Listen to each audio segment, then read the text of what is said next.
ఈ కార్యకలాపాల వల్ల రాష్ట్ర ప్రజలకు ఒరిగేదేంటి? ఇప్పుడు జగన్ని నమ్మొచ్చే పారిశ్రామికవేత్తలు ఉంటారు, బాబుని నమ్మొచ్చే పారిశ్రామికవేత్తలు ఉంటారు. వీళ్ళందరూ సేఫ్గా ఇక్కడ ఉంటే ఏ ప్రాబ్లం ఉండదురా మనకనేటట్టు ఉండాలి. వేధించుకుంటే ప్రయోజనం ఏంటి? ఈ ఆలోచించుకోవాల్సిన సందర్భం.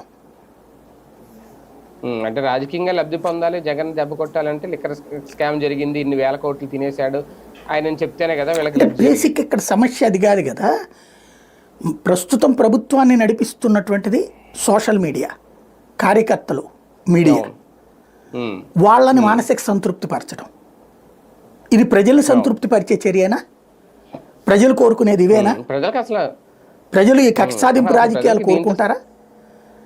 ప్రజలు ఒక అమరావతి అద్భుతంగా అయితే కోరుకుంటారు, కానీ అయిపోతుంది అన్నటువంటి ప్రచారం తప్పించి అక్కడ ఇంకా పరిపూర్ణత రాలేదు. అక్కడ ఏడాది అయిపోయింది, ఇప్పుడు ఇంకా మనం ఆ టెండర్ల జాబితాలో ఉన్నాం.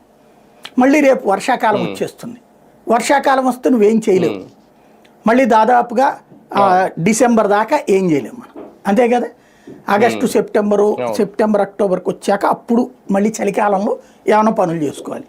ఈలోపు మళ్ళీ ఇప్పుడు నిన్న వర్షం వచ్చింది, నిన్న ఆ ఐకానిక్ టవర్స్ దగ్గర మళ్ళీ నీళ్లు చేయండి, మళ్ళీ తోడుకోవాలి. మళ్ళీ రేపు వర్షాకాలం వస్తే నీళ్లు చదివితే మళ్ళీ తోడుకోవాలా, మళ్ళీ